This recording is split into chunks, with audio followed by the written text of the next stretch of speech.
To tell you to put the damn thing down. That's the day I'm having. Welcome everybody to Midnight's Edge, our first Midnight's Edge in a week, I think. Your camera mic's on. My camera mic's on? Yeah, your normal mic's not. Yeah. You got something beeping. I'm like, is there a time bomb about to go on? What? Why does everybody keep saying? What the fuck? No, it says it's on. It was perfect just before the show. Here we go. Okay, now is that better? No. No? Okay, wait a minute. Here we go. Is that better? There we go. Oh, there we go. There we go. Sorry about that. Do we need to put that card up? Due to technical difficulties, please stand. Well, it's because I got my cam hooked up for a reason. But I want to do this first. Sister Harrow sends an Australian $10. Hail, hope you are all doing well. I had a nap, and then I woke up and everybody was streaming. And I'm like, fuck.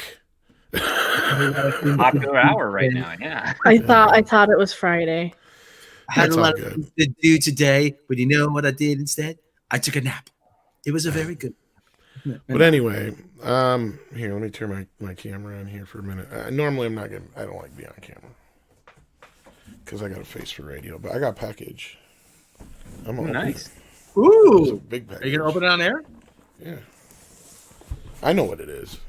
Just don't dox yourself with the label. No, I already took it off. I know what it is. Here, let me make myself big. Phrasing. There we go. All right. Let's see here. I'm excited for this one. Watch some bitch be all broken shit. That'd be bad.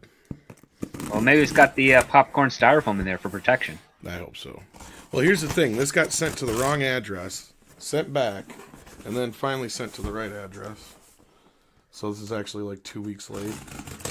And I actually ran down and got the FedEx guy, and I'm like, hey, you got this package? He's like, I fucking sent it back. Well, that's bigger than I thought it was going to be. All right, here we go. It's bubble wrapped, all right. Much bigger than I thought. Holy cow. The anticipation is killing me. That's why I'm doing it off screen.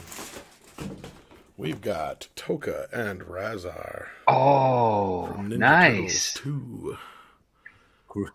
Cool. Is it too flashy on there? Here we go. There we are. Yeah, Rob's like, damn. That's not as cool as I thought it was going to be.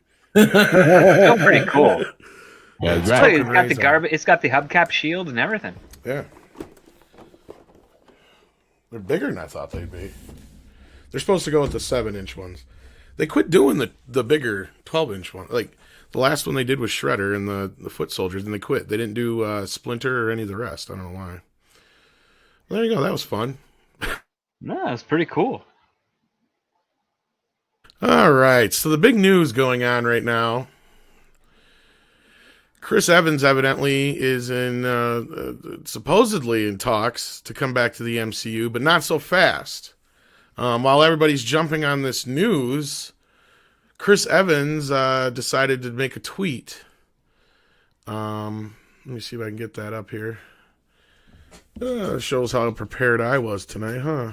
Well, I got a different version of the story from the official propaganda arm of CBSComicBook.com. Well, we always like that, you know.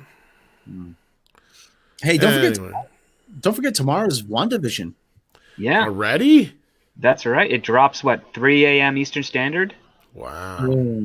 Not staying Disney Plus? Weird. Okay. Anyway. That's so it's midnight on the West Coast. I ain't staying up that late. Just watch in the morning. Yeah. Anyway, so then Chris Evans tweets out a little bit ago, news to me, with a little shruggy guy. So, yeah. I don't know how accurate this can be. Well, remember Tatiana Maslany? That casting? Yeah, she denied it and then was confirmed. So. Yeah, well, here's the other thing is I don't ever remember them saying that Chris Evans was done. I mean, he had that one tweet right after Endgame. Well, his contract had expired. I mean, that's think maybe being done, you know. Mm-hmm. But here's my thing: is I've been saying is like I had a feeling, and so far from what we've been seeing from all these series and stuff going forward, I had a feeling we might be building up to this idea of seeing either a series or another Captain America movie where we get to see where he's putting the stones back.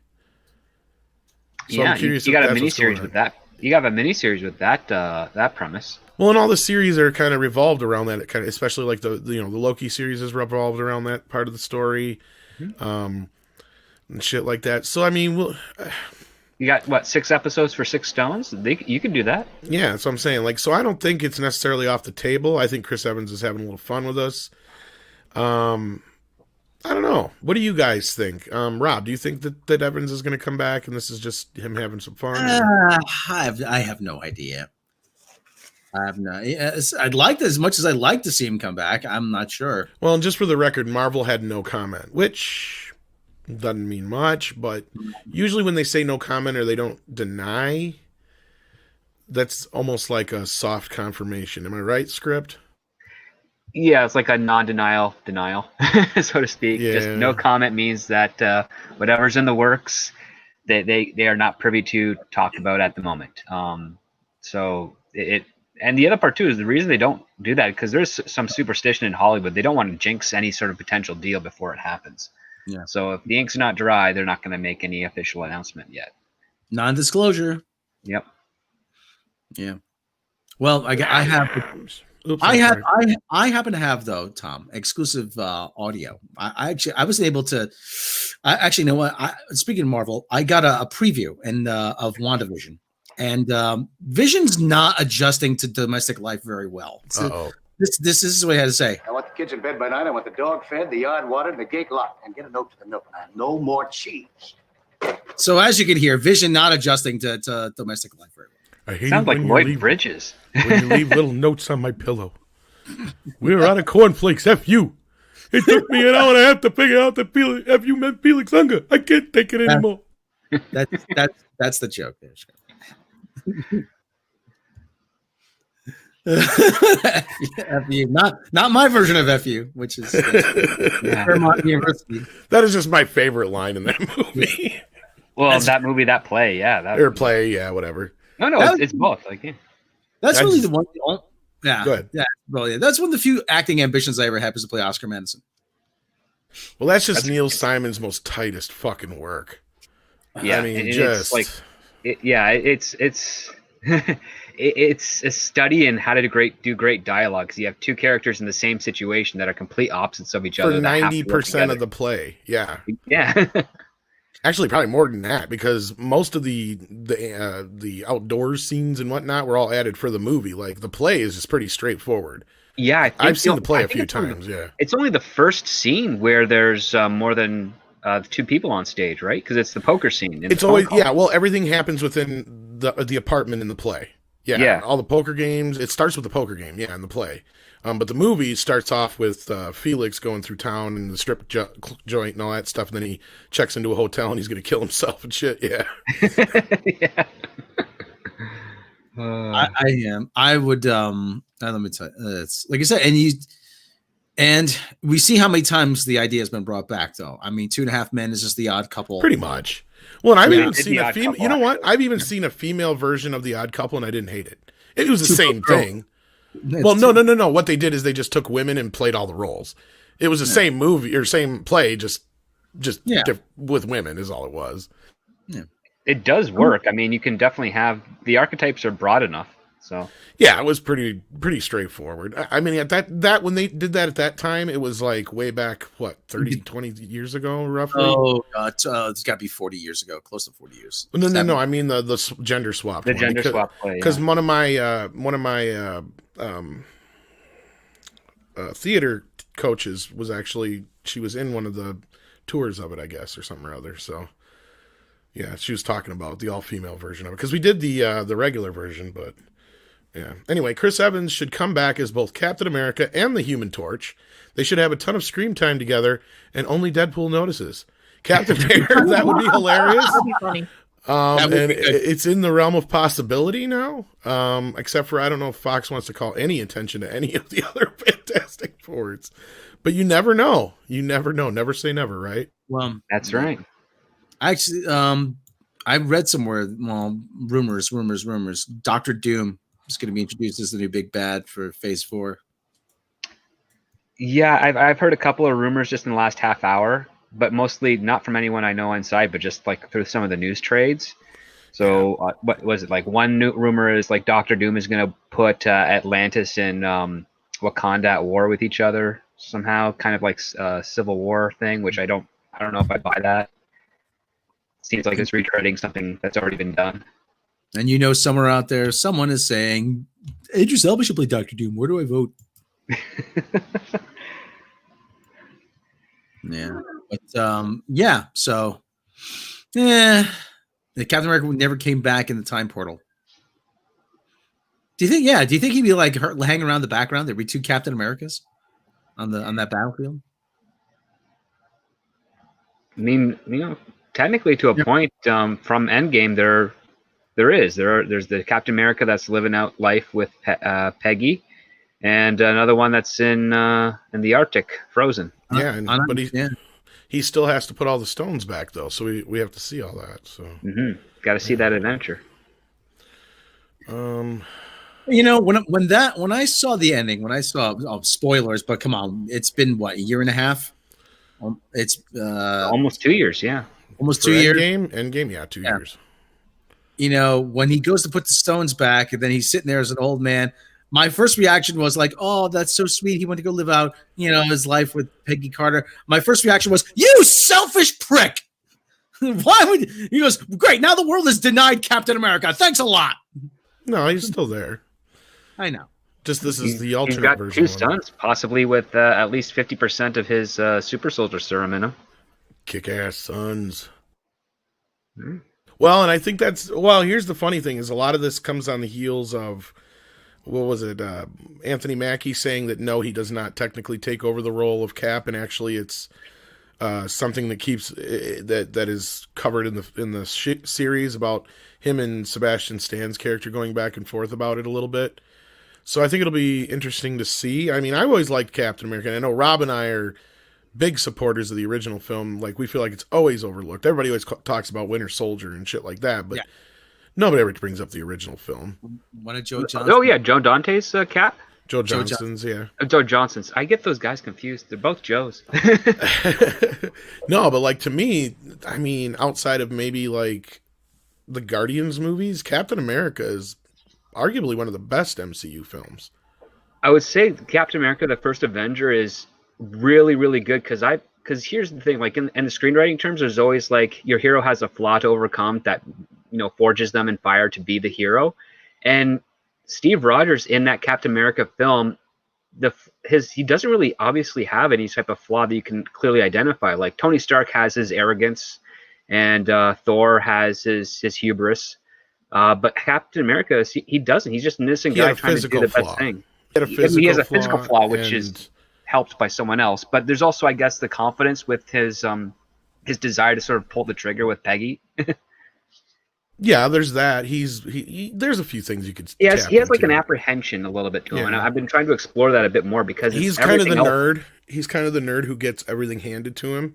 So it's kind of it's similar to Spider-Man, but instead of going to exploit it like Peter Parker did, obviously he did it for a noble reason to begin with, and that's why they picked him, is because they knew he was the best of the best, not because of the physical wise, but that was the whole point. Was he was he was willing to pay the ultimate price right off the bat for the cause of. That's what I'm saying. Like, I mean, the most selfish thing he's ever done was stay back in time, which we don't even know the circumstances yet, Rob. And the other thing would be keep the whole Bucky thing from Iron Man, which again you can sit down, and that's the whole argument of Civil War. So, Sister Harrow says, but what does he trade for the Soul Stone to put it back? That's where I've said, I think that's where everybody's, I mean, I could be wrong, but I think everybody's kind of just disregarding the Black Widow movie up front. I have a feeling that movie's going to end with her coming back to life because, yeah, you have to leave something to take it, but we don't know what happens if you put it back.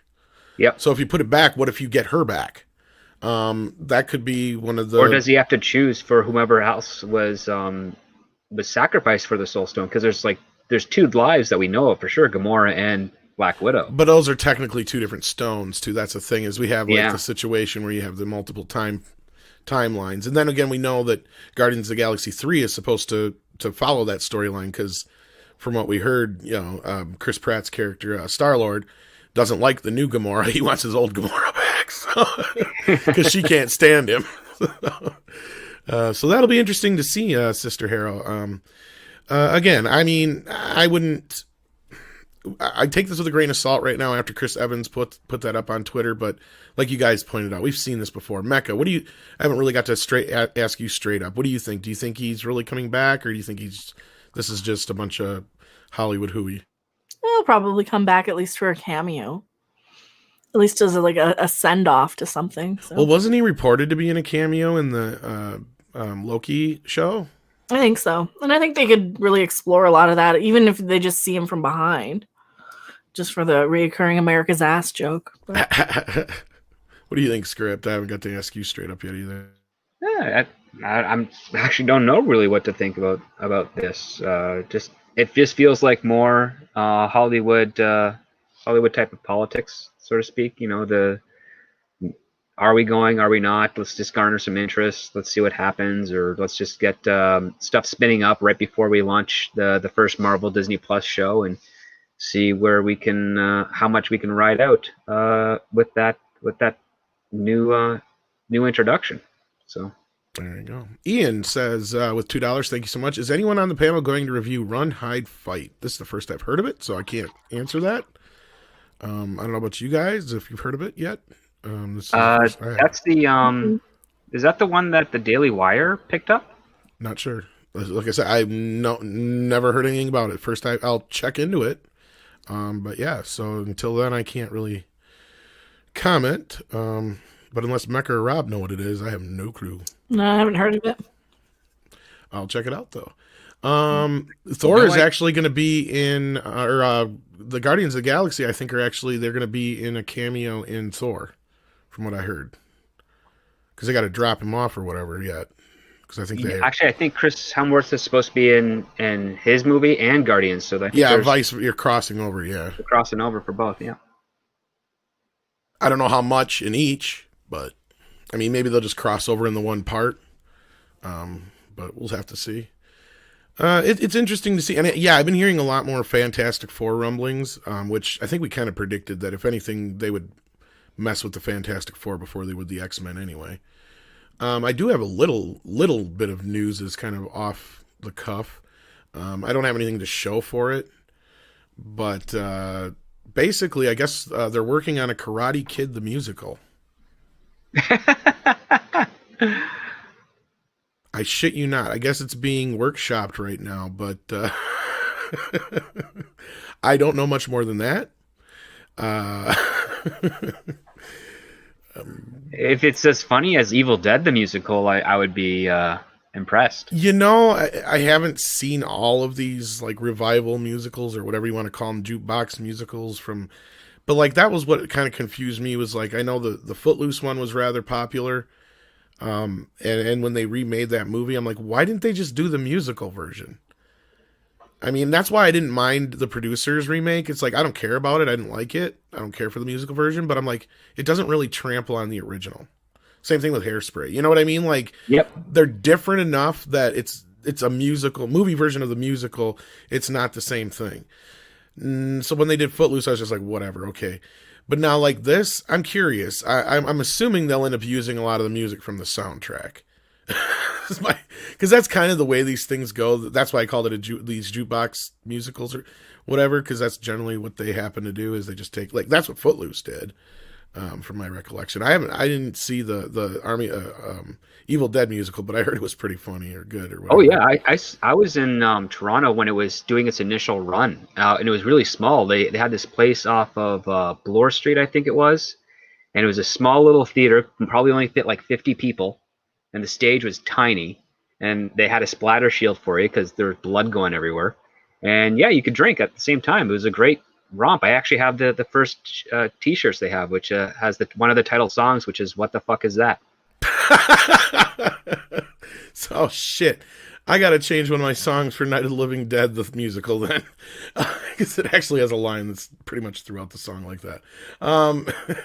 CW Trixie says Alien the musical, "Blow It Out Your Airlock" has got to be the last song. Then I'll be on board. You got whoever plays Ripley has to sing that. I thought that was a bit of interesting news. Karate Kid.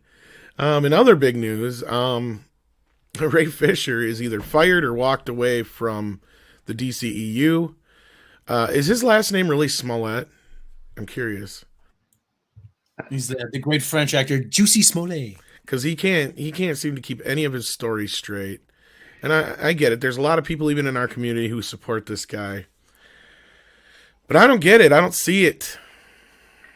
If he could just, I mean, maybe not him, but possibly a legal representative or whatnot could reveal a couple of details as to what was exchanged so that the context is there. Because right now he's already angling this to be decided in the court of public opinion.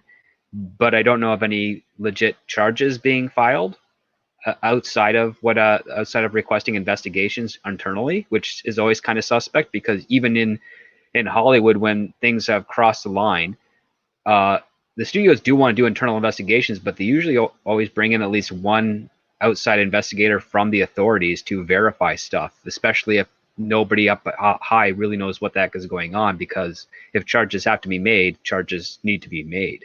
And I don't know if it's that severe or not, because Ray Fisher has not given us any details. It's all a lot of vague accusations. Yeah, and honestly, what proof he has shown us has not really proven his point, or in some cases actually made Warner's case stronger. Anyway, the recent bit going around was the whole deal with Hamada.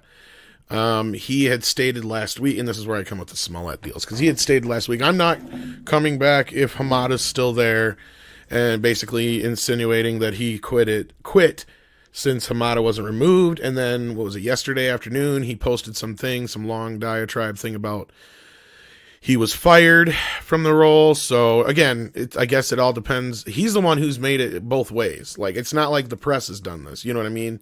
Sounds like a professional victim, though. Yeah. Oh, yeah. Like, that's all it comes off as to me. No, I think you're right. And here's the thing: is I'm not trying to cut the guy down, but all I see here is a guy who was treated like anybody else at his status in his career, and if not, actually probably given special treatment in some cases. It sounds like, because I guarantee you, if certain actors at certain levels come in and acted the way they did, according to the reports we got here and stuff that he hasn't denied, I mean, basically, they'd have been shit-canned way before he was. And then he turns around and he uses the BLM movement to kind of... And I hate to fucking stick up for people like Joss Whedon and Jeff Johns, but he really did use this movement to try and sully these two guys' careers. Not that Joss Whedon has much of a career to hang on to anyway, but... I mean, that's just it. I mean, I don't know if he necessarily deserves this. Because I'll be honest, from what I've heard from both sides of the story, I probably would have acted the same way Joss Whedon did had I been in his position. If I had a little snot-nosed brat from, fucking Broadway who comes in acting like he's like some big movie star telling me how the movie's going to be, and he just won't decide to say booyah, even though it's been the character's catchphrase for how many years, Rob? A few decades, actually. Yeah, I was going to say, so... Yeah, at least 20 years. At least 20 years. If not more than that, probably. So anyway, I'm a serious actor. I should not have to say booyah to you or anyone, because that's not how thou rolleth. Isn't that correct? Sure. Gotta Swim gives a koala in the rain to Ray Fisher. Koalas in the rain, koalas in the rain, no fucks given. Koala, koala, koalas in the rain, koalas in the rain, no fucks given. Koala, koala, koalas in the rain, koalas in the rain, no fucks given. Koala, koala. I even gave her the full version. There you go. Yeah, Kryborg. And Mr. H was the first person I heard say that. That was pretty funny. Kryborg. I loved that. Oh, balls. So we pretty much blew through most of the main news. Let's see. There was, well, I mean, we didn't really get into the story here yet. Walter Hamada. You talking about the Army Hammer stuff? I'd rather not. Yeah, no. Because it has nothing to do with the movie. Yeah. Outside of he left his latest film, but duh. Army Hammer, it was nice knowing you. That's all I got to say on that, man. Ugh. Ugh. Creepy. And besides, you were talking about it earlier, weren't you, Mecca? Yeah. I said I hopped in for a few minutes. Yeah. No, it didn't have anything to do with the movie. He's just, I think his career might be over pretty soon. Oh, yeah. It's done. Yeah. Couldn't have happened to a nicer person either, from what I've heard about the guy. Yeah, the guy doesn't seem like he was a real winner, let's just say. I can't, you said well, I don't know if you want to talk about this script, so never mind. Yeah, we'll leave that later. Yeah, Captain Harris says with $5. Yeah, because I just remembered you said that after the show yesterday, so yeah. Or the day before. Putting Cyborg in the Justice, or was it yesterday? Yeah, it was yesterday. Sorry, Captain Harris. My memory's shot, if you guys haven't figured that out. Cyborg in Justice League has always been pointless in my opinion, in both comics and movies. Obviously, tokenism is obvious. Yeah, I did feel a little tokenist, but Cyborg was a part of the Super Friends in the 80s, so it didn't bother me as much him being there. I mean, he kind of felt like, okay, if you do need to fill the diversity role, I mean, I guess he makes sense. He was in the Super Friends on the 80s? I don't remember that. Yeah, he even had a toy. I know he had the toy, because I remember he was like a big part of the Teen Titans when he was introduced. And I always felt he was in, when they redid it, I don't know if he was in it before they switched it over to the Battle of the Super, or whatever the hell it was called when they changed the name. I'm pretty sure he was, or at least he was in a couple episodes. I know that. Yeah, because like one thing, I was always fine with Cyborg going into the Justice League, but I always assumed that other members of Teen Titans would be joining the Justice League around the same time as him. But when they did the full switch where it's like he just graduated ahead of everybody else, it felt weird because like the best thing that makes Cyborg cool is his camaraderie with the other sidekicks and so forth. And I could be wrong. Rob, correct me, or somebody in the chat correct me. But no, my recollection of how Cyborg was part of the group was he was originally part of the Justice League. Then they moved him to Teen Titans because he was a younger character. And then, he was in the Superpowers team back in the 80s. Yeah. Oh, the Superpowers one. Okay. Yeah. Yeah, when they switched, because they went through like 3 or 4 different incarnations of that cartoon. Yeah, it was on did. for so many years. I mean, it started before I was born, and it was still on way after I was born. So. It followed the Batman, the second Batman and Robin cartoon of that era, I think. Well, what they did have is they had Super Friends, and then they had Superman, and they had Batman on their own. Like they had like a Power Hour or whatever, and then they had like. And then they expanded on it, and they kept expanding on it, and then they had the Super Friends all together, and then there was the Battle of the Super Friends or something like that. It was like a couple of years they called it, because I can't remember what it was called exactly, but that was when they brought in Darkseid. And right. So he was the main baddie for that whole bit, and that's when the show got a little bit more darker and serious. And then they had another Superman cartoon that came in, I think it was 83, 84, maybe 85 or 86, somewhere in that region, where they actually used the John Williams score for the opening theme, but if I remember right, they still had the same guy doing the voice from the Super Friends doing the voice. So, like, yeah, they had a lot. Rob, you'll have to help me out here, because my memory of that age is fuzzy. Well, there's lots of stuff. So they had The Adventures of Batman in 1968, and then in the 70s, they had The New Adventures of Batman with the Super Friends following right after, I think. Well, there was also another Batman cartoon on Saturday morning with Adam West and Burt Ward. That's what I'm saying. Yeah, they had that's that the one. Adventures of Batman Yeah. from 68 and 69. Yeah. Well, no, there was actually a revival in the 70s too. There was, yes, and that's the New Adventures of Batman. Yeah, I've got that on DVD. That might. With that, one of them had Casey Kasem in it as Robin, I think. Casey Kasem and that other guy did the voice periodically, I think through Super Friends, but then they brought Adam West in because of the popularity of the series. I think Rob's talking about, if I remember right. Yeah. So then they switched over, and then I think they just brought in Adam West, but I think Casey Kasem continued to do Robin, though, on the series. I can't remember. And then I think he was only on for like a season or two as Batman. I think because Burt Ward did come in to do a couple of episodes, I think. Well, he was on the animated series, the full-on animated series, but I'm trying Yeah. to remember because they did move Adam West over to Super Friends. But again, like they did so many different versions of it, and I have like all the DVDs because they had so many different DVD releases to get all the episodes together. Because like I had to go to a website and they're like, here, you got to get all these DVDs to get all the Super Friends shows and stuff. Yeah. So there's a lot of them, yeah. Well, it's because they spread it up and they're under different names. Because Challenge of the Super Friends. Thank you, Captain Robert April. I couldn't remember what the hell it was. Yeah, they changed the name a couple times, and yeah. Okay, so I think I'm just pulled up my list here because I actually have these on my file. So we got Super Friends from 1973. Okay. The all new Super Friends Hour from 1977. Okay, that might have been when Batman came on board. Or I think Superman, that's one it. of the two, yeah. Then they just had the all new Super Friends in 78, Okay. followed by the Challenge of the Super Friends. And then 79 was the world's greatest Super Friends. Okay, and I was then- wrong. Burt Ward did Robin on both, so I guess, according And to then- Captain Robert April. 1980 to 1981 was just Super Friends, and then there's a lost season of Super Friends, and then Super Friends, the legendary Superpowers show in 1984, and then 1985 is the Superpowers Team Galactic Guardians, and I think that's where Cyborg came in. Yeah. And then, because then I've got the Scooby-Doo Batman movie. That has Adam West. Yes, that's a great one, too. But see, maybe that's where I'm getting confused at, because I think I don't remember if Burt Ward is on that, though. I think it just has Adam West. Maybe that's the one I'm confusing it with. Because I think Casey Kasem might do the voice of Robin in that.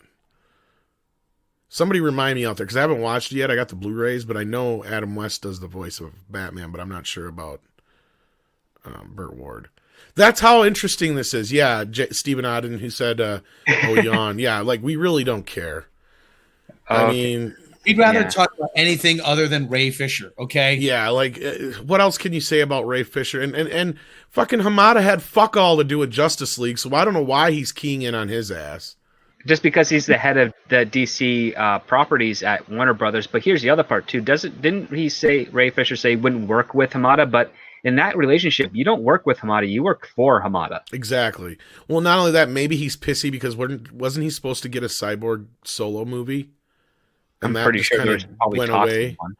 Well, then they talked about combining it with the Flash movie, now that I think about it. Remember that? Well, Cyborg plays a big role in the Flashpoint comic, if I recall. Not anymore. Not this one, yeah. Jake and I were talking, when I was talking to Jake about the future DC movies, the Cyborg movie was something that was on the table. I mean, that was something on the table years ago when we all had hope that Batman v Superman was actually going to be good. Right. I thought I remember him having it, and then I remember they're like, oh, yeah, they're combining it with this other movie and stuff. So that's probably where he got pissy. Because, yeah, I get it. Look, I'm not trying to cut down Ray Fisher. I understand. He's never acted any movies before. The only director he's worked with before this was Zack Snyder. Zack Snyder was probably a much more receptive director to his cast.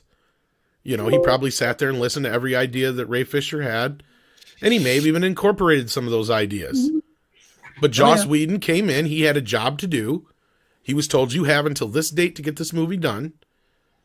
And when you got a little brat kid coming at you every which way, bitching about every little thing, being a little prima donna on a multi-million, if not billion-dollar movie by that point, of course you're going to get a little upset. And I don't blame him. I mean, I really don't blame Joss Whedon or any of the guys involved. I mean, if they literally did do anything that was racist, I have yet to see it. I really don't see where he was treated in any way, shape, or form any differently because of the color of his skin. I've not seen that yet. So unless somebody can show me that, I have no sympathy for this kid. I just see him playing victim. So yeah, unless anybody else has anything more to say about it, I really think we've kind of beat this horse to death. Anyway. No. I would just say more news pending further development, really, because until an accusation comes out that can be backed up, it's really just kind of hot air. I think this is it. I think that's why he's gone, is because he has nothing to back it up with script. I really wouldn't be surprised, yeah. Because, I mean, like I said, even the stuff that he has showed to us in public hasn't really helped his case. Not much at all. So anyway, I'm going to move on from that. Bruce Campbell himself did a Q&A for one viewing of Evil Dead the Musical back in the day, says Mr. Tickletrunk, for a Toronto viewing back in your neck of the woods up there in northern Minnesota. Yeah. That night was a lot of fun. Yeah, I've heard about it. I never got a chance. I've wanted to see the Book of Mormon, and I never got a chance. Like, I live in the middle of nowhere. We never get anything. Don't feel bad. I want to see Book of Mormon and Spamalot. I didn't get to see either. No shit. Right? Oh, Well, I got Spamalot. That's a I great have the book. operatic version of Spamalot, or whatever the hell it's called. It was a weird thing they did. I don't know if it's Spamalot per se, but it's like a opera version of the Holy Grail. It's weird. I don't know what the hell. I bought it thinking it was Spamalot, and it turned out to be an opera. It's got all the original Monty Python members in it, though. It's weird. It's weird.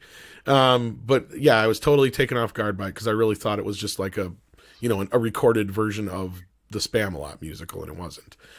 Fresh after the musical ended, he took the mic, paused for a few moments for comedic effect, and then said, "The feck is wrong with you people?" That sounds about like Bruce Campbell. Oh, yeah. Hail Shellback, how you doing, man? I heard. Here's the thing: I have not been a fan of these musical revivals. I don't mind them because they don't really trample on the original, though. So I just have kind of like a you stay over there kind of attitude about them. Does that make sense? Yeah, I can see that. Yeah, because I really did not like the Producers musical. I didn't like Hairspray musical. I didn't bother seeing any of the other ones to this point just because no real reason to. The only one I liked, well, no, because that was one. Never mind. I was gonna say there was one I liked, but nope, that was originally a musical. That was originally a musical to begin with. So never mind. Jersey Boys. I was gonna say. Oh, okay. Oh, You the know, Jersey Boys. Yeah. I keep thinking to myself, whenever I hear the name The Producers, I don't think of the musical. I think of like this 80s band from LA. I don't know if anyone else has heard of them. What's their No? song? What's he got that I ain't got? He's got you. That's what he's got. That's what he's got. Hey. How can you remember these like random fucking nonsense songs nobody else knows? But when it comes to some of the simplest shit, They used to have a song called Sheila. She's Sheila in my mind, in my mind. No, doesn't really? have karate in it. No, it doesn't. Play Kung Fu High, Rob. Yeah, let's play Kung Fu High. Yeah. Let's play Kung Fu High. Hold on, I'm gonna bring that up a second. Speaking of Kung Fu High, I got Stretch. that Cobra Kai game. One of these days, I'm gonna figure out how to stream it and talk at the same time and all that shit. Do it on Twitch. I don't know how to Twitch. Wait, If I Twitch, Yeah, that means how I got to to go to the goddamn hospital. is that a computer yeah. game or is it play on a system? It's the Xbox one I got. Yeah, and I got the Switch one, so we can't even. I think it's local You only. don't so Yeah. I don't You don't know have how to Twitch, Tom? Tom, there's a town I know where the hipsters go called Bedrock. Twitch. Twitch. Yes. It turned out that Fred actually had a stroke, Rob. Hey, Barney, I can't feel half my face. Barney. Barney. Hey, Fred, what are you twitching for? Oh Lord, I'm sorry, that was bad. Barney. On a very special Flintstones. Fred has a stroke. Barney, Remember you're when? my best friend. Remember when Peter Griffin had a stroke? Just Yeah, close didn't your he eyes, walk Fred. into, It'll be over soon. Didn't he walk into like a stem cell thing and then come out normal right afterwards immediately? Yeah. Why aren't we funding this? Then right after Barney walks out of the room after killing Fred, I found a cure for... Oh, boy. Suffocates him Okay. under a stone pillow. Bringing it up here. Hold on. Just like the scene. Fucking. Just like in the end of One Flew Over the Cuckoo's Or Nest. yeah, one of that or $1 Million Baby, either or. Yeah. Just go to sleep, Fred.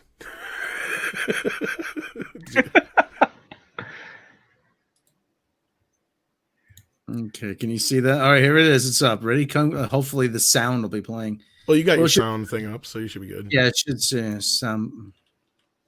There we go. Oh, fuck, the phone's ringing. Coming to the CW, another series about teen romance that descends into ass-kicking action. Miguel and Sam share tender moments talking about their feelings. And when Robbie finds out, all hell breaks loose. The CW presents a new kind of teen drama that will kick you in the balls. Coming this fall, it's Kung Fu High. There you go, kids. People say that's Kung Fu better. High. People say that's better than anything the CW's produced in the last. It I don't know how is. You know what we 15 should do? years. We should redo that though. But you should have me cut in when it does like the trucker voice with like a big echo, like because you do the really good like the Hallmark voice. But then I should come in like kicking ass, like a big fucking boom in the like We also I also Trucker have chorus. yeah, Tom. We also have a where the heck is it? Oh, it's in a Sunday, different, Sunday. it's in a different folder. Okay, Actually, it probably would air on Sunday because CW tries to dominate that day with their shows. What are you looking for, Rob? There's something else I did here. Was actually there's a new brand This of better cat not be litter. porn. No, this on It does have on kitties though. The blackest of ops when nature calls. Because modern warfare needs a modern cat litter. Because there's no time to answer the call. Duty scoops.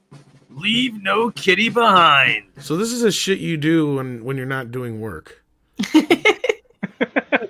That's about 10 minutes to I know, but put together. You need to cut that clip from Ghostbusters 2 where it's Peter Venkman saying, "So this is what you two do here when I'm not around." exactly. This is what you guys do with your free time. Duty scoops. It was just from me reading a stupid article, right? And they're like, "Oh, this guy usually has Call of Duty scoops," and I'm like, "Oh, that sounds like a kitty litter." You know, 'cause I record Oh, on my phone. gotcha. Okay, yeah, I get Yeah. Ding, duty scoops. it. Gotcha. You know how hard it was to find pictures of kitties in like army helmets? You got to make that shit, Rob. Well, Fine. Shouldn't that be like like shooting fish in a barrel? you'd be surprised. There's pictures of soldiers with cats, but not a whole lot with kitties in like army helmets. It's real easy. And, All you do is you find a bunch of pictures of like drill sergeants and stuff, and then you just like put the kitty faces over their heads. That's all you got to do. Yeah, well, this was just a quickie job. I know, but that would be quick too. And no, Rob's fetish is quicksand porn. Everybody knows that. Duty scoops. Actually, that kind of factors in a little bit with Duty Scoops, wouldn't it? Yeah. You're not sleeping with it, aren't you? Are you, Ray? They all look at Egon. It's always the quiet one. It was. Oh God. So anyway, I did not get that joke when I was a kid. oh God. So I what's was this? 9 when the movie came out, all right? I was. 14. It took me a couple of years to get the joke. Just a couple. Ghostbusters is a film that kids appreciate more and more as they get older. Oh, absolutely. Especially the first one. So Ghost. I keep saying. I always say one of my best movie memories: Ghostbusters and Gremlins on the same night. Couldn't beat that, man. That's amazing. It's pretty damn awesome. But that's just like, where's the excuse, Hollywood? We had so many movies come out, and they managed to stay relevant. And I mean, if you guys haven't seen our Karate Kid retrospective, check it out. I mean, it's not getting a lot of love right now, but it did get a lot of love put into it. That's one that's gonna. I mean, that's you could watch that anytime. You can watch that now. You can watch that a year from now. I mean, I know, but I know, but But think about 1984 though. Think about 1984 as the year for movies. We had Indiana Jones and Temple of Doom, Beverly Hills Cop, Ghostbusters. I actually have a list. Hang on here. Yeah, the Karate Kid. I actually have a list that consists of, I think, like 100 movies from that year that just about everybody's heard of. Let me see here. What's this thing where you're sending me from the Mary Sue Dickinson's colorism? I'm not sure what that is. Mecca sent it. I don't know. Somebody sent me that. Yeah. It's So- like they're trying to cancel Dickens. Oh, jeez. Because Dickens we're- would have wanted to see your nipples. Yeah, and they're really trying. You could barely see the nipples. See? You can barely see them. And these guys are really looking. Okay, here we go. Here's my list. One of my many lists I've done on IMDb. 1984, the best year in cinema ever. We got shit like Ghostbusters, Beverly Hills Cop, Terminator, yeah. Terminator, Nightmare on Elm Street, Gremlins. These are in no particular order. I just threw them all in here. Karate Kid, Indiana Jones. Actually, they're probably no, they can't be in any. I was gonna say maybe by box office, but no, I just. There you go. This is Spinal Tap. This is Spinal Tap, Police Academy, Nerds, Footloose, 16 Candles, The Natural, Amadeus, Star Trek 3, Splash, Bachelor Party, Red Dawn, Romancing the Stone, Silent Night, Deadly Night, Friday the 13th, The Final Chapter, The Last Starfighter, Starman, Purple Rain, The Muppets Take Manhattan, Body Double, 2010, Dune, which is Rob's favorite, Johnny Dangerously, an overlooked film, but most people know it, Supergirl, Missing in Action, Top Secret, Rhinestone, Conan the Destroyer, Broadway Danny Rose, Greystoke, Against All Odds, Children of the Corn, Ice Pirates, which is the first movie I remember seeing in the theater. It wasn't the first movie I ever saw, but it's the only one I remember. Moscow on the Hudson, Gods Must Be Crazy, Firestarter, Runaway, Cloak and Dagger, Best Defense, bad movie, but it still counts. Cannonball Run 2, Chud, City Heat, Dreamscape, Protocol, Give My Regards to Broad Street, there's one for Rob, Razor's Edge, Tank, Oh God You Devil, Night of the Comet, Breakin' 2, Electric Boogaloo, The Flamingo Kid, Mickey and Maude, and 1984 to round out the nice little list there. All movies that just about all of you have probably heard of before. All came out in one jam-packed year. That's why I argue 1984. Oh, Buckaroo Banzai, I forgot about that one. No Yep, shit. there's Buckaroo Banzai. Yeah. I'm sure I missed a couple, guys. I made that list so many years ago, and I just kept adding movies to it over the years.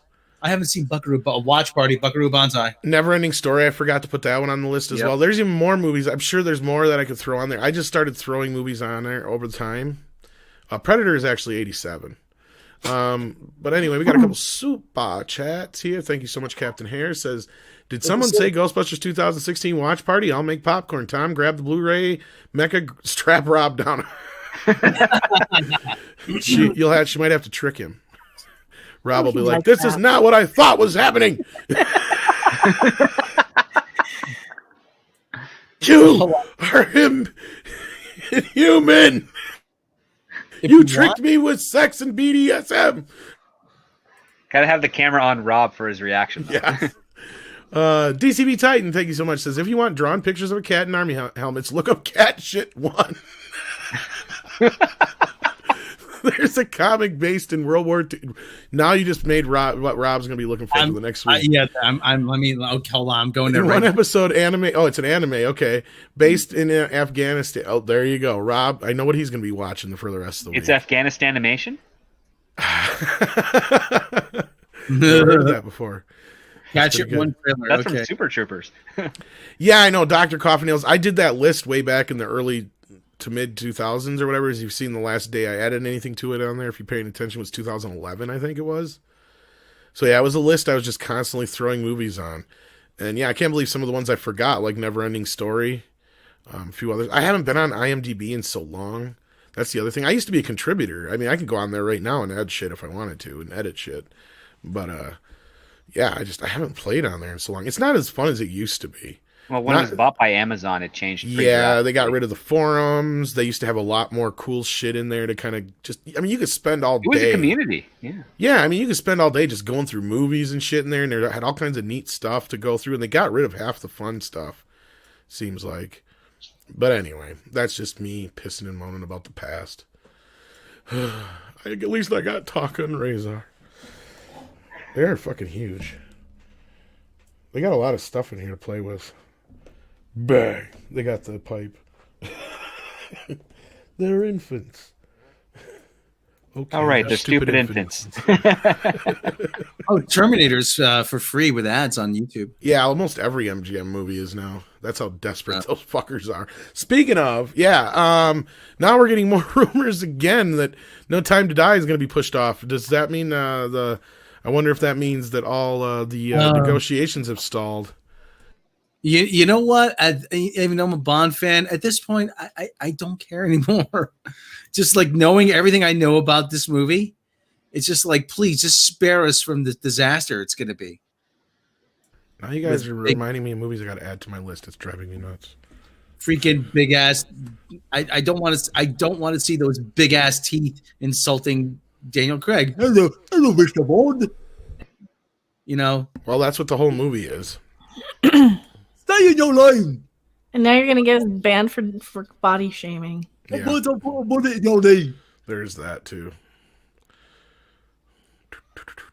It's just like I keep thinking of that Eddie Murphy line. It goes, "It's those teeth, man. I don't know. I don't know whether to laugh or kick a field goal. It's good."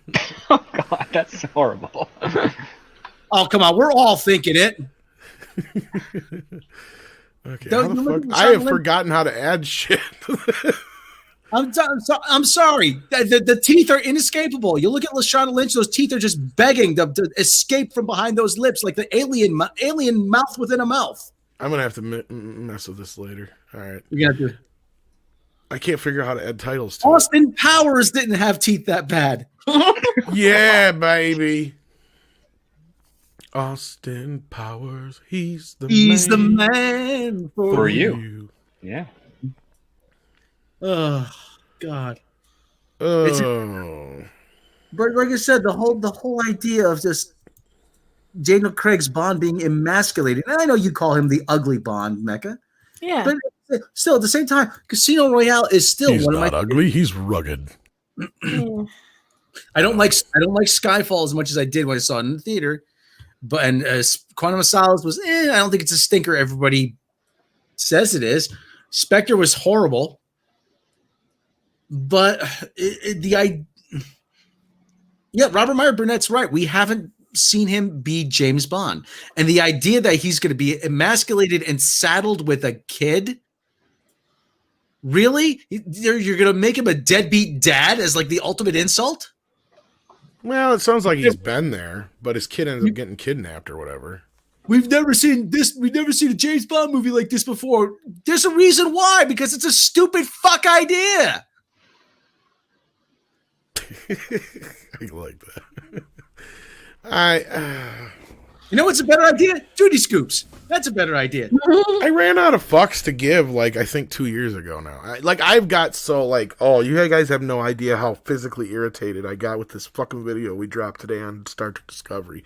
I've just gotten to the point where I don't care. I don't want to hear Star Trek anymore. I don't want to see Star Trek anymore. I don't want anybody to fucking talk to me about it. Like, if I hear anything but William Shatner's voice that's associated with Star Trek right now, I want to punch it. At this point. I'm just so fucking sick of it. Yeah. It's made me hate it. I'm just gotten to this point. I just can't.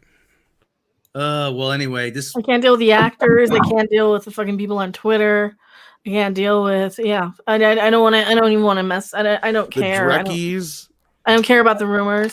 Mark C. $5. Pinot Queen and B-movie actress Julie Strain. Oh no, Julie Strain died. Oh, that's so sad. Only 58? Oh, that's too bad. What did she die? What did she die from? I don't know. Look it up. Yeah, but Star Trek. I just want Star Trek to go away. I'm sorry. Yeah, those miserable people on Twitter really ruined it for me. Like they really. That's a big really part did. of it. Between that and just the infighting with the fucking other YouTube channels. There's that too, but more so it's just the show. I've gotten to this point where between Discovery and Picard and Lower Decks, where I'm not kidding, and I know it sounds like I'm joking when I say my brain shuts off when I turn. I'm not kidding. Yeah, me too. Me too. I can barely. They yell at me when I say they're like, "Oh, you're not a very good reviewer if you're zoning out." But that's what my review is. It is telling you that it is so uninteresting after all of this shit that I can't even pretend to give a fuck. I mean, it's not even worth my energy to be angry at. It is some of the most miserable, boring, crybaby bullshit. I have no attachment to these characters. I don't care if they live or die. Nothing that's going to happen is going to convince me that that anything they do actually matters, even in the universe of Star Trek, because it doesn't. Right. And all these other YouTubers and stuff, all they're pissed about is that nobody likes the show. Sorry, Rob, what were you gonna say? No, but I was about to say, you know, the fact that you're zoning in and out, that's the mark of it's a poorly written show. It's bad writing, it's not engaging. Yeah. I mean, yeah, if it was good, you'd pay attention. Oh wait, now is she the one that was married to Kevin Eastman. Kevin Eastman. Oh shit. Yeah, they got divorced a few years ago though. But damn, yeah, I know who she is. Yeah. Oh, that's too bad. Julie Strain, model actress and head news, died on January 10th after a long battle with dementia. Oh, that's terrible. Damn.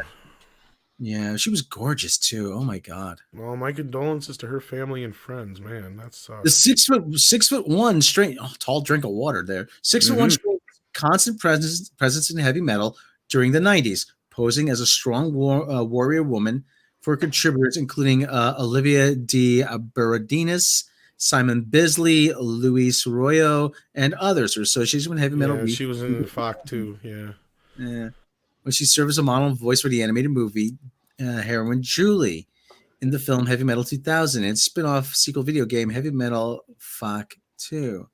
Julie Strain was known as many things: B-movie actress, scream queen, Penthouse Pet of the Year, and for a decade, heavy metal publisher Kevin Eastman's wife. Strain over the top Glamazon appearance was complimented by an irreverent personality.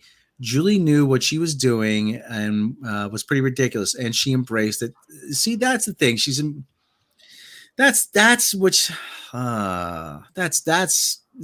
there you go. She's not afraid. She knew, she played to her strengths. She knew what she said. Hey, you know, listen, it's pretty ridiculous. I'm getting this out. Yeah, I'm going to have some most fun with it I can, you know? Some actresses do B movies in the meantime because they have to, with a dream of making it to more prestigious productions. That wasn't Julie. She was happy to be queen of the bees. I say a lot of women embraced it. Yeah. Yeah.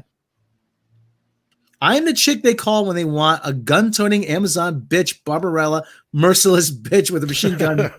She said bitch twice. Hey. Vampires, witches, sorceresses, double agents. That's what I do. And I like to headbutt people in fights and kick them and spin on them and bust them in the balls. Sounds like we lost a good one, man. Julie made well over 100 movies in her 18-year film career, as she said in 1987. That doesn't count the buck naked line dancing videos or the naked golf or anything. Fortunately, I don't have those anymore to get my rent paid. Her filmography included 5 Andy Sedaris movies, 5 installments of Bear Wench series, in which she played the title character, dozens of episodes of Playboy TV's Sex Court. I remember that, as Judge Julie, and yes, even mainstream films as Beverly Hills Cop 3 and Naked Gun 33 and the third. Oh, that's right. Yeah, and then I remember the court show too. Yeah. Julie's sense of humor and realness made her a favorite at conventions, even though many fans tend to be awestruck or dumbstruck in her presence. At the height of her power, she was the embodiment of 90s heavy metal itself and the spiritual heir of the original movie heroine, Tarna. Julie herself. Okay, well. Strain was also an author. She published her biography called 6'1" and Worth the Crime. That's a great Mark title. C, with $5. Thank you so much. That is a great title. Also, yeah, Fred Rogers' wife sadly passed away as well. That also came across the transom here a little bit ago. So yeah, a lot of losses today. Did we lose like somebody else this week too? I swear there was another recent death. Well, there was Sheena. Yeah, well, that was before the other one. That was like a couple. That was like the no. There's somebody else I'm thinking we didn't get to discuss yet, but it'll come to me maybe. Because I know 2021 has been starting off real shitty with deaths already. Because there was another one too. I can't remember. Oh yeah. Oh, we talked about her already though. I'm Marion Ramsey. from Police Academy. Right. Yep. Oh yeah. Yeah. Yeah, it's been a shitty year already, so. But on the upside, Betty White turns 99 this weekend, and she's looking forward to celebrating that. Betty White, she's a national treasure. Yeah, I just said at the same time I just brought it up. Yeah. Siegfried died. I think he's terminal and he's in like hospice, but I don't think he's dead yet. Siegfried. Let me look at From Siegfried and Roy. Yeah. Yeah. Yeah. Roy died. Yeah, and somebody. Yeah, married Roy too. passed of COVID. Oh, I think Siegfried just passed away. Oh, okay. Okay. Just now. All right.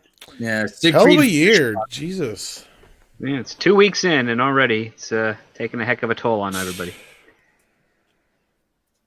All right, we have Shit. to protect women. They're going to start resurrecting fucking celebrities just so they can kill them again. Well, they're already canceling dead people. So. Yeah, that too. Yeah, and Roy died last year. I remember that. Yeah. Wow. I don't know if I'm going to be up for WandaVision or not. I did take a nap. But we got the morning show in the morning. Are they going to drop the whole thing, or is this going to be? No, it's a weekly. I was going to say, drop. their thing has been dropping it every week. I don't think they've done a whole binge drop. So. Yeah, I won't be able to watch till I get home from work tomorrow, but checking it out. Curious. Yeah, I'm curious too. I mean,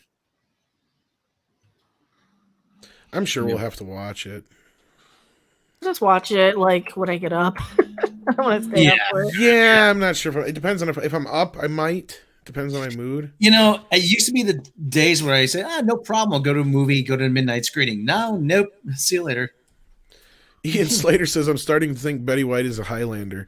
Why, when you seen her at a convention, did she whisper in your ear, there can be only one? She's got that big Big old sword. big sword tucked down her shirt. Yeah. Julie Strain suffered a brain injury after falling from a horse. Oh, really? Oh. That's, So when she was a teenager, wow. Oh, They say concussions. Yeah, if you have a concussion. Well, that's funny because I knew a girl who died in high school. It was she was in a car accident, and it wasn't even a bad accident, but she had a neck injury from when she was a kid. Mm-hmm. And she ended up dying in the crash, even though it wasn't even that bad of an accident. So, it was, just because of that. Yeah. Willie Woodward's saying he's waiting to see how we like WandaVision. If we think it's good, I think it's going to be all right. Well, please, we know nothing. Please, don't go by what we say. We can only tell you what we like. Yeah. Well, any references will be lost on me completely. Well, you like 60s. I was going to say, you'll get all the 60s TV. Right? Oh, did you also hear that they're going to be doing goofy commercials and stuff on the show, too? Oh, sweet. Really? Maybe they can hire us as commercial writers. I guess they're supposed to have little Easter eggs in there, but I'm assuming they're going to be like the 60s commercials. Like speaking of the Flintstones when they would have, hey, Bon, what you doing? Hey, Fred. Oh, I see you're smoking those tasty Winston cigarettes. Absolutely. They got the best taste in the world. Hey, we can give them duty scoops. Duty scoops. When your cat's gotta go. Mark C says, if Army Hammer invited you over to dinner, would you go? No. No. I don't think I would have went before I knew this because I've heard from a lot of people that he's an asshole. So the best bag of litter for when kitty poops. Get your kitty duty scoops. See, now we got to do another one. Got all these jingles just ready to fire out, Rob? See, that's what we should do. Hire us if you want to advertise anything. Oh, shit. I used to come up with shit all the time. I used to tell my dad, and he'd think they're funny. He'd be like, why don't you do that for a living? Why don't we? I mean, look at your Goth Ham skit that we all spent like what just 5 minutes after a show one day. They did the Batman thing, and they had just recorded they were doing the Batman as done by AI, and I'm like, why don't you put like a little commercial in there that's funny? So I have the audio. I don't have the video file though. For Gotham, yeah. Tom has it. She should play it. Oh, it's on the. It's on the Batman video. Batman. Yeah. Yeah. Um, We got nothing to according talk to some new news coming across the transom here, Mandalorian becomes the first non-Netflix show to top Nielsen's streaming chart. Really? Yeah. Disneyland ends annual pass program amid pandemic, and it will be no longer having it in the future, it sounds like. Oh wow. Oh, man. That's their fast pass A or new their annual pass program, but Okay. a new membership offering will be unveiled in the future, it says. Because I heard they were phasing this out. So that's kind of the big news at the moment, I guess. See what else is going on. Helps if I hit the right buttons here. See what's going on. And yeah, somebody asked if I watched the Clarice trailer earlier. I did, and it looks dumb as shit. Oh God, yeah. I asked Robin Meyer Burnett, is this the same thing that we report on? He goes, oh yeah. Oh yeah. Yeah, it totally is. Yep. Yeah. Well, we've had the script for a while. Well, since it's that's Almost a year now, actually. Yeah. Not to beat a dead horse with Star Trek Discovery. Did you notice the burn had what have I always been saying about Alex Kurtzman and J.J. Abrams? They have an overly simplistic explanation for everything. They come up with these mystery boxes, and there's always an overly simplistic explanation. And sure enough, the mystery box of the burn, the kid was threw a temper tantrum because his mom died. Yeah, how did the lullaby factor into that though? I don't know. But speaking of Bad Robot, You know what? I forgot about that plot thread. Yeah. Bad Robot is getting into animation. Boo. They're looking at, they got projects coming up. Oh, The Places You'll Go, the short film, The Boy, the Mole, The Fox and the Horse. Yeah. Oh, Tom, now that's just, we don't know anything about them. You should be calling them whores. Horse. Not whores. Whores? Whores. Okay. Where's all the whores? I've never seen so many dead hookers in all my life. Okay. There's the one that chopped off the tip of my nose. There's the Korean whore that bit off my nose.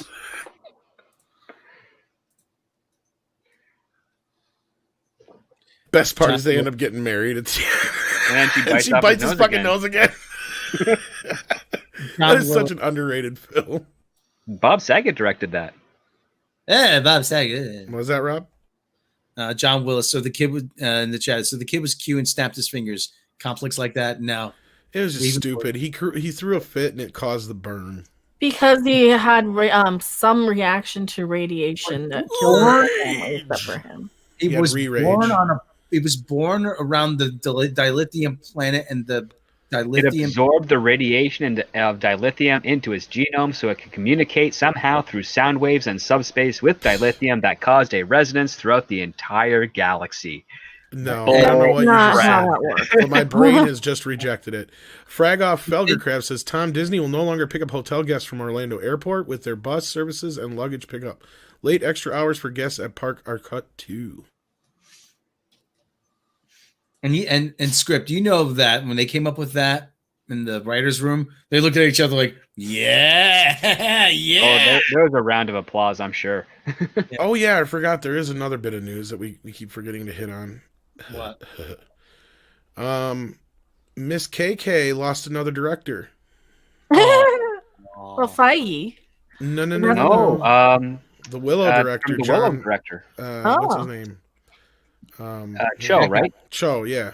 That guy there, that other guy. John Cho or whatever his name is. Yeah, I'm trying to find the story here. Where'd it go? Oh, Veasmir. No. So she's Probably better off officially just looking fired. No.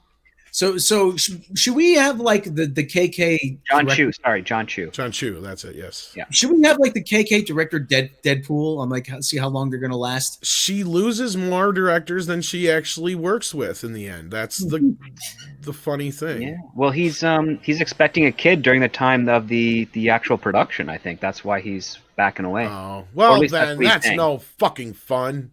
That's right. That's right. I fire their asses because they don't listen to me. Well, if that's the Well, case, they delayed production by 4 months, I think. that's no fun. Yeah. You're right. It's no fun. I have a no fun edict here at Lucasfilm. I'm not sure Willow's in a bad position as of yet. Quiet. I don't want Frank to find me. Your whole life is a no-win edict, Edith. Oh no, he's here. What That's a role reversal. You came to my hangout. What happened, Frank? Your cheap floozy walked out on you? No, I've been hanging out in these guys' bathroom doing coke. Oh, you would, wouldn't you? I forget where I'm at. I fall asleep in the bathtub there, and I wake up and they feed me. Don't get your hopes up, Frank. Just because Ernie Hudson said it's his favorite part, you're not making Congo too. Shut your fucking mouth. Amy's mad, Frank. Damn right Amy's mad, and she's coming after you with a dinosaur. She's pissed at what you did to my Jurassic Parks. Frank God Marshall. damn. The You great suck all the air out of the room, you air-sucking harpy.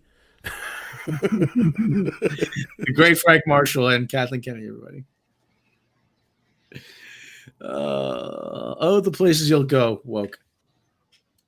The big wokitudes. Could be, yeah. Let me see. What's this? Hold on. Do you have that? Well, how many directors did she? Well, this is.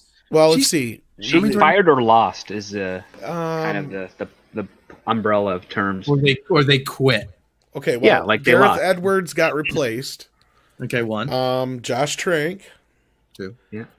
The Lord and Miller. Three. 3-4. 3-4 actually, but yeah, 3. Where's my ding sound? Colin Trevorrow. Colin Trevorrow. That's 5. Sound. I know there's another 1 or 2 in there. Benioff and Weiss walked away, so that's 6-7 technically. So says the story. So says the story. Um. And then Chu.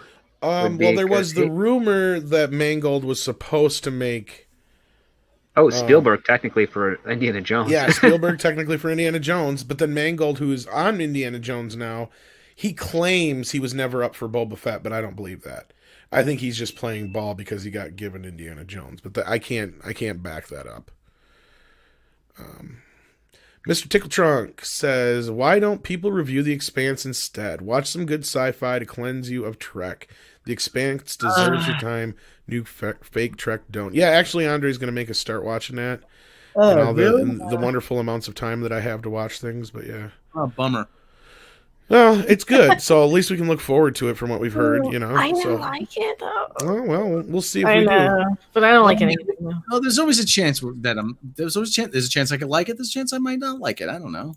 You know what sucks is I really want to open Toka and Razor, but they were limited edition and they're already going for like twice the price on eBay. Oh, okay. Put them on a shelf and make sure you dust them regularly in the box. I gotta put them away with the rest. I'm glad I made the right choice. I broke down and opened up those big 12-inch ones. Those they still sell everywhere. The 7-inch ones you can't get your hands on at all. Where's my phrasing? It's not going to be funny anymore. Hey, phrasing! Oy vey, smear. We haven't seen The Expanse because we've been stuck watching Star Trek Discovery and other crap we don't like to watch. No, I got like just seriously pissed off earlier. Like, I was like about to throw down an ultimatum. I was like, you better motherfucking hope there is no season 4, Andre, because I am out. I'm going to throw down the gauntlet right here. No, there's no union sign-off for it, and the current lockdown in Ontario is going to eat into production for Strange New Worlds by a few days. You know, the whole thing about that, and Red Letter Media, when they did their Star Trek Discovery Season 2 review, they said, I don't see how this gets a Season 4. And then they both said, they were like, I don't see how it's getting a Season 3. Because I don't either. it's just that bad. And the fact that they left no story threads open wouldn't stop them. Okay, because they'll find something else to bugger up. But there's the, a couple storylines open. Transley Crusher's storyline is open yet. Who Yeah. cares? Exactly. Like, who cares? But Fuck them. Fuck them. Fuck they them. well, and it makes no sense anyway, because isn't that kind of the whole point of the whole thing? Is that the spirit of that other thing that's in her, them, They're The gonna spirit of that tell- kid lives through her anyway. So yeah. that's my They're gonna point. put that They- kid in a hollow emitter now. yeah, I think is what I've heard.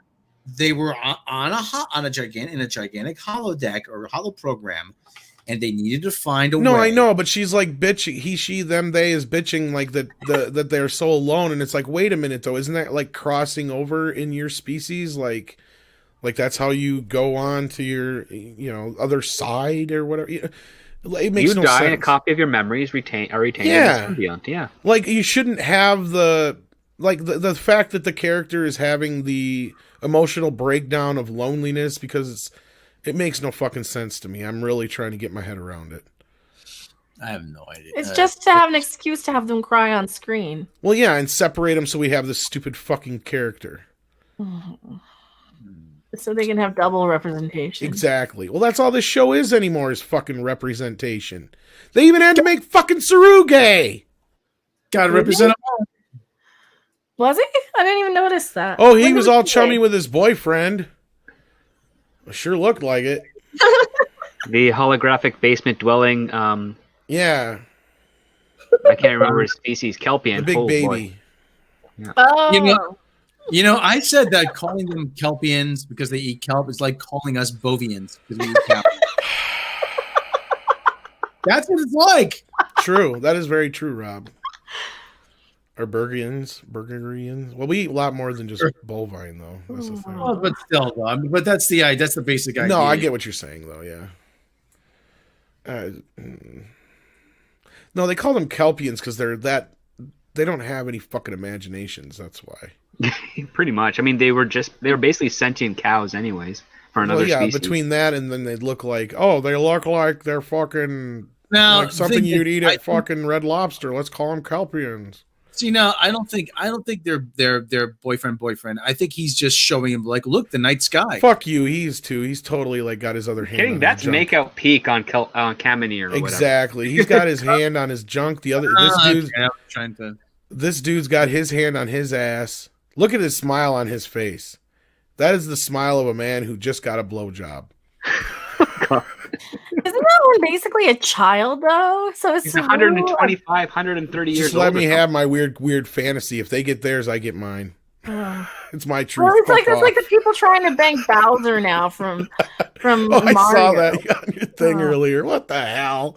Unless you're talking about Dennis Hopper, Doing that, like, I'd fuck Dennis Hopper. All right. I mean, well, if he was alive, but I mean, Why is who trending on Twitter? Oh God, now what? Bree. Oh, you don't know now? Oh, I forgot to tell you guys. She might be gay. yeah, Ethan is right. Yeah, she did this thing like, what did you, like, I can't remember what it was. She said she was searching when she was 10 years old on the internet to see if she was curious if she was gay. I was probably searching when I was 10 to see if I was gay. And Dustin what's Diamond her has current boyfriend cancer. think about I that? almost want to say karma works, but that's just mean. But anyway, She's not. What ever do to you? Screech is a dick. She's not gay. She doesn't have the courage to be gay.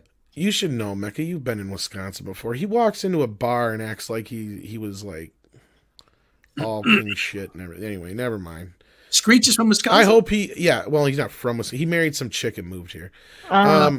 I hope he does well. I hope he gets over it. I don't like the guy. I've heard a lot of bad stories and people have personal experiences with him. Brie Larson is a lesbian and nobody cares. Well, I think her boyfriend cares. Yeah. It's trendy.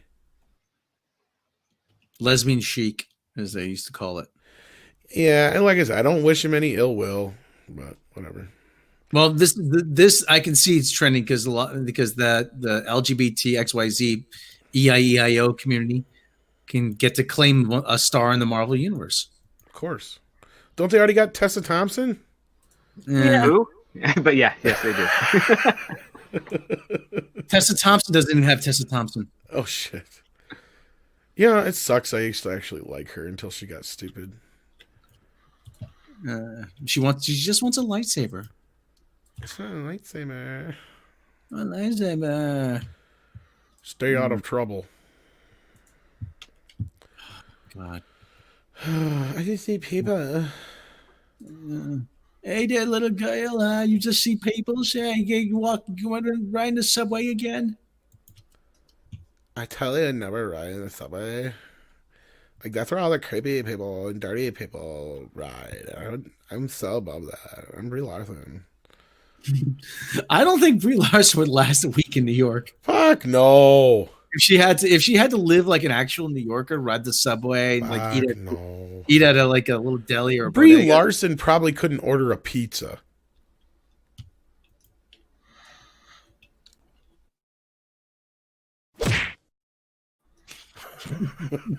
Never gets old. I remember that Tekman Blade. Didn't they do like one of those celebrity boxing matches? And I can't remember who won. Okay, well, I'm done talking about her. I don't want to talk about her anymore. Screech versus Horseshack. Remember? Didn't they do like some celebrity boxing match like 20 years ago? Maybe, I don't know. I think Horseshack won. If I remember right. Jack Earl Haley won. He only lost against Jason. Jason, Not Horseshack.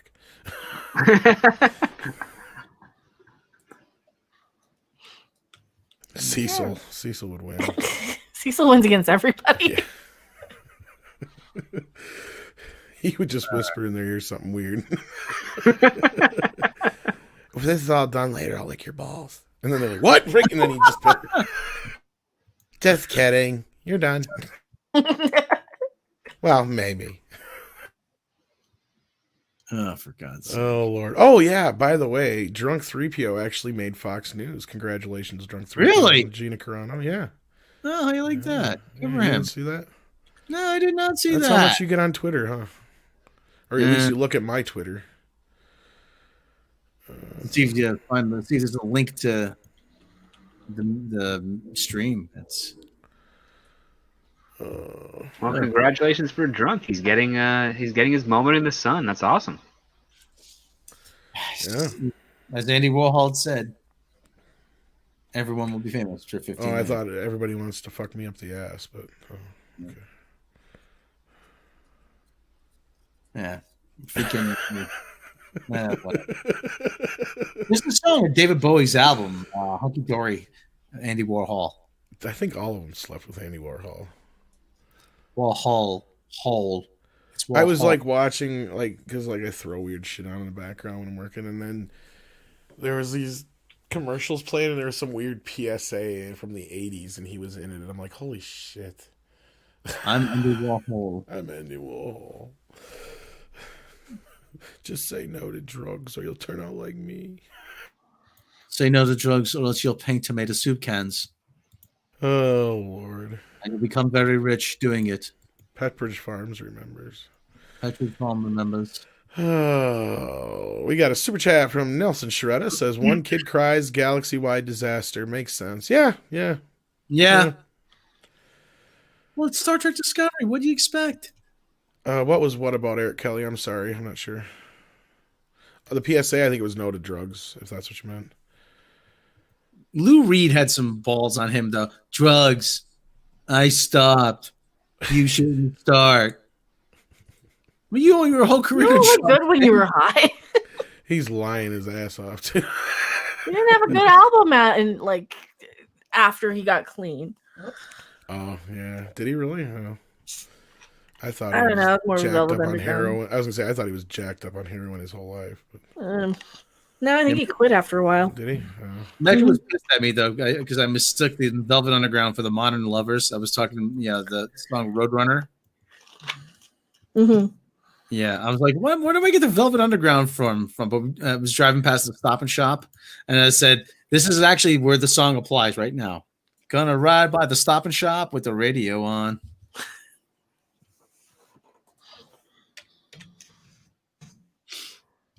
See, that's an instance where like. Oh yeah, there was something about the Doogie Howser reboot, and nobody gave a shit. Yeah. Oh, I remember that vaguely. Yeah, they got to cast an actress or whatever. Do a Doogie Howser reboot with Neil Patrick Harris now. That's what we said before when I remember this got announced. It's like totally Cobra Kai this shit. Come on. You just make Doogie like the head of his own, the head of the hospital. And get his friend who never amounted to anything to be the Johnny Lawrence trying to on a redemption arc. Well, you don't even need to you can just have him be in the show, but like you just have it be about a new phenom. And Doogie's like that kid's mentor. Or whatever. Yeah. Oh yeah, I remember when I was the new kid in town. Oh, let me tell you. And he ends every day, and you show them like split screen when they're entering the same shit in their computer, every night. Doogie never bothered to buy a new PC. he never upgraded. He never upgraded past DOS. Yeah, that would be awesome. He still types on WordPerfect like the original. Just why Disney? Fuck you, Disney. What did we use before? What did Doogie ever do to you, Disney? What did we use before Windows 95? Because the first computer there was Windows. There's 3.1. Okay. Then there's 3.11. Then there's like the Windows 1.1, and then there was DOS, MS DOS. Yeah. I'm sure I could find the history of. I can't remember. There was Windows 93 as well. I remember that was an upgrade. Yeah, before. I remember IBM had an operating system OS2. Mm-hmm. XP was the only damn good one anyway. Yep, it was. And then they had to get rid of it because we all liked it. Exactly. I held on to my computer that had XP as long as I could. I had a kick-ass Vio for that time that was just like a monster. I held on to that bitch as long as I could. Microsoft, we make worse versions of the things you already use. Mm-hmm. And we make it proprietary. I remember when I was taking a writing course at Southern Connecticut State University, or as I call it, FU, the so-called State University. The teacher. This was 1991. The teacher asks me, "What kind of computer do you use?" And I said, "I don't use a computer." "You don't use a computer?" It says, "No, I write stuff out longhand, and then when I'm ready to type it, I type it out on a typewriter." And he says, "Well, why don't you?" He goes, "Why don't you buy a computer?" I said, "Well, you're gonna give me the $3,000? That's how much computers just cost back then. You gonna give me $3,000? No, then I'm not buying a computer." And then he goes, "Why don't you go down to the Mac lab?" Now, the piss poor state college I went to didn't have any money. The campus was a mess. There were like ceiling, the dropped ceiling tiles, in a lot of classes tiles. Yeah, those were like even missing. So you could see the wiring and the framing, everything. Floor tiles all like ripped up. There was, every spring the campus would literally flood, and nobody figured out to put a drain at the lowest point. So you have to walk through 18 inches of water or walk around, which took you another 10 minutes out of your way. But somehow they got a bunch of Apple Mac computers and they hid them. I kid you not. They hid them. He said, "Why don't you go to the Mac lab?" And I said, "Listen, I've been hearing for 2 years now, the Mac lab, the Mac lab, the Mac lab." I said to him, "What is it? And where is it?" Every time I go to look for it, it's like Noah's Ark. People claim they've been there. Once in a while, someone will bring back a chunk of wood, but you try to find it yourself. Either the trail's covered by an avalanche or the map is incomplete. So it said, as far as I'm concerned, it doesn't exist. And I never got a straight answer as to where it was. "Oh, it's in the library." I went to the top floor, the bottom floor to the top floor of the library. Nothing. And then did they ask the librarian and shit? Yeah, they did. "Oh, it's on the third floor." You get to the third floor, nothing's on the third floor. "It's in the basement." "Oh, there's nothing in the basement." Maybe you're in the Matrix, Rob, and you're the only one that figured it out. Yeah, and eventually, you know what happened? They closed the library for asbestos removal. why don't you like put this in like a TV pilot of your, I did, I weird did. life in the 80s? I did. That's what my thing FU is based Yeah, on. that's what FU is. Yeah. Oh yeah, You know we've what? got tons of After show the ideas, dude. we'll talk because I know where you could get some traction on that. Oh yeah, Okay, we've got good. tons of shows, dude. I We've told you. likened it to like Scrubs, Dr. Cox, the early years. Okay, we got to figure out a name for this guy. I don't know what we call him. Video game dog, I guess. Super Smash Puppy. Super Smash Puppy, yeah. Super Smash Puppy.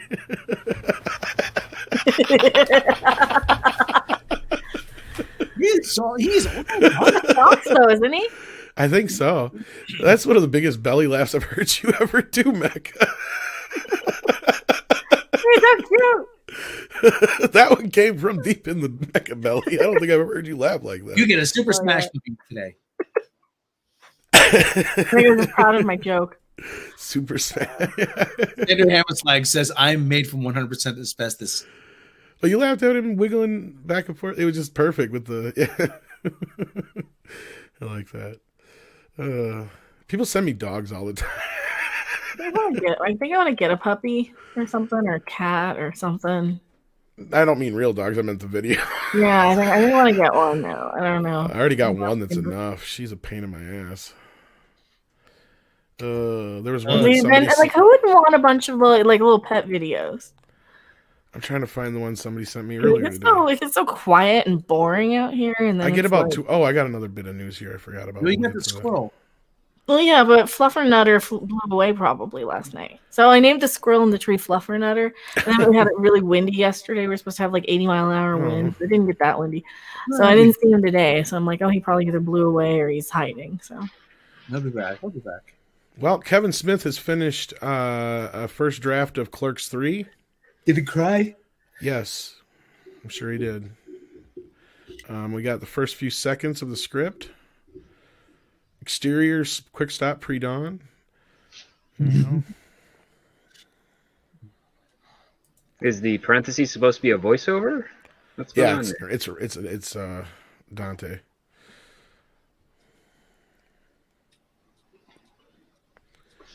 There we go. It's on its way. I know most people don't care for Kevin Smith anymore, but I love Clerks and the Jersey. I really enjoyed Clerks too, so I hope Yeah, he. that too. Boy, they. Gosh, his daughter, Dante's daughter, then would be a young teenager by now, I guess. 14 or 15. Yep, roughly. Okay, so do we have anything else to cover, or No, I think we've shot this in the foot. I think they're live over on World Class. So if you head on over there, tell them we said hey, or wherever you go, just tell them we sent you, just to cause a stir. do we get a maximum effort puppy, or do we get a what kind of puppy do we get?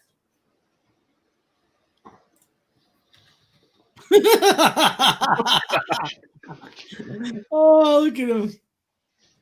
Bored corgi. Oh, here we go. There you go. Here's a maximum effort puppy. There you go, buddy. Come on. There you go. Almost. Come on. There you go. You can do it. You can do it. You see that, Sadie? You could have been a beagle.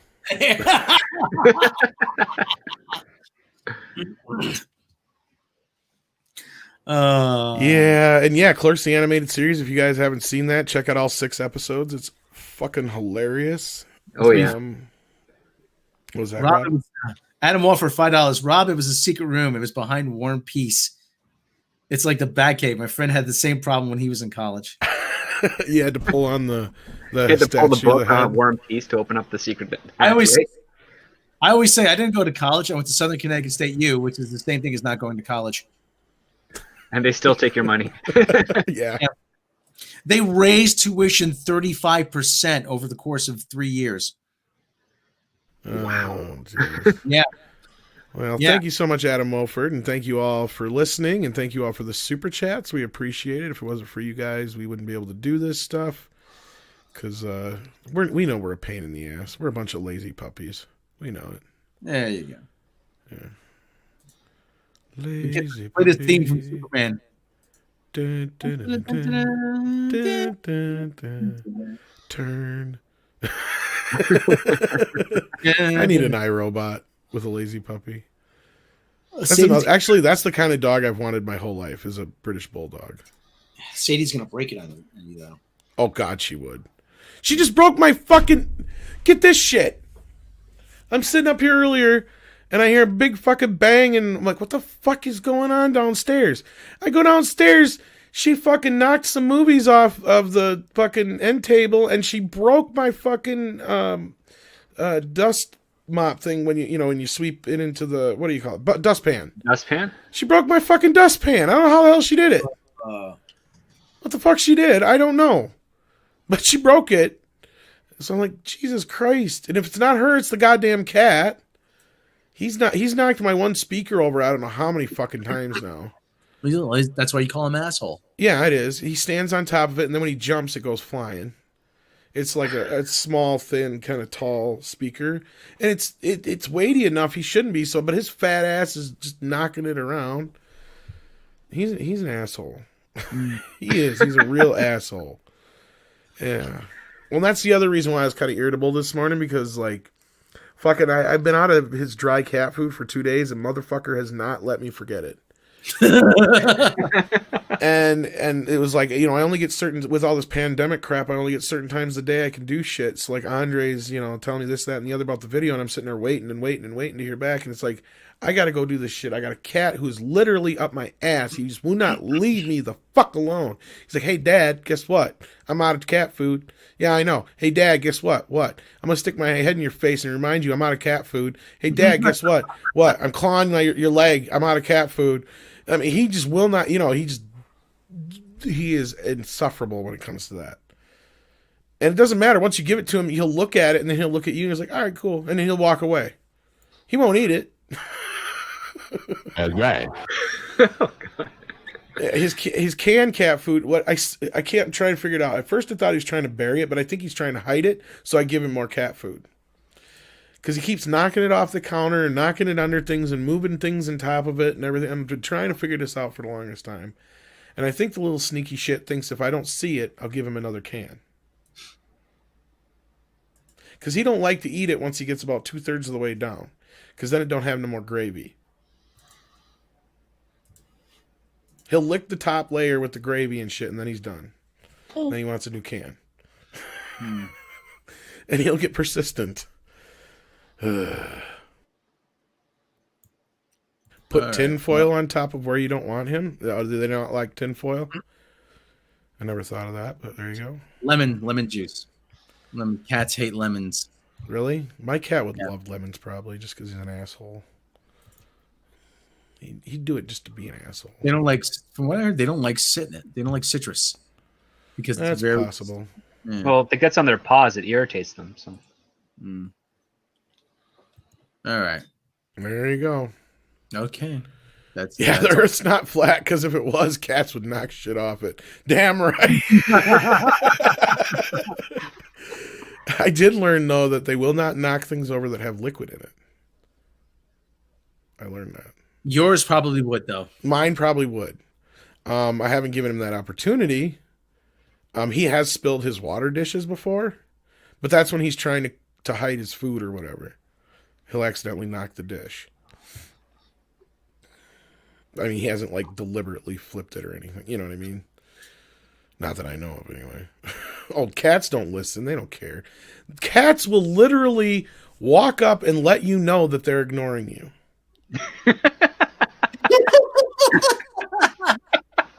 I shit you not. They will walk up right in front of your fucking face, turn their ass around, make sure you get a good shot of their puckered butthole, sit down and not look at you. Look at every goddamn thing else in the room. You can sit there and go, kitty, kitty, kitty, and they'll look at everything else like, where's that voice coming from?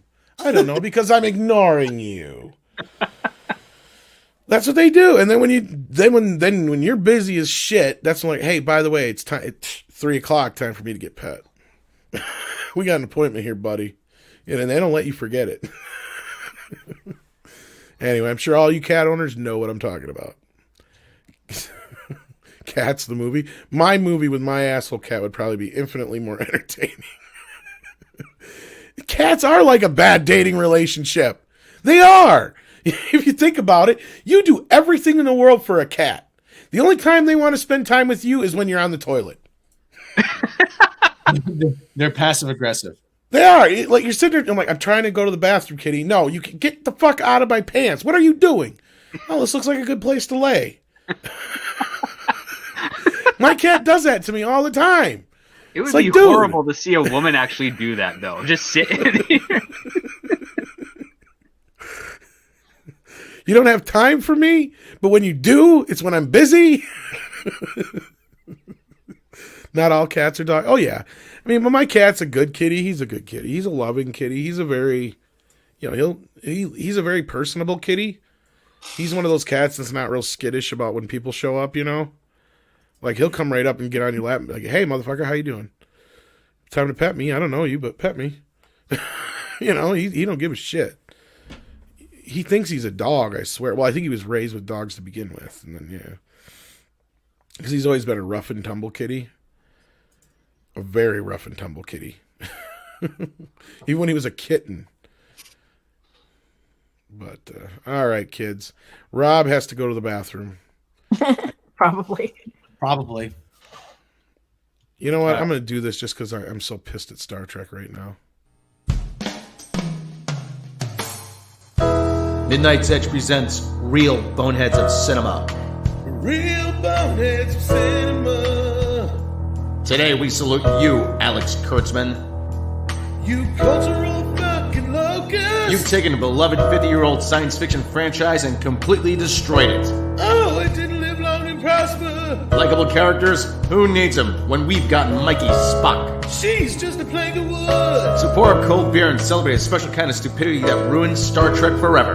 How's the Dark Universe going? How does sonar and space work? If I know, as long as it sounds good, who cares? You idiot, there's no sound in space. That $25 million CBS contract sure is getting its money's worth, isn't it? Oh, how you got ripped off. We salute you, Alex Kurtzman, because failing upward is still a thing in Hollywood. She a fucking hubris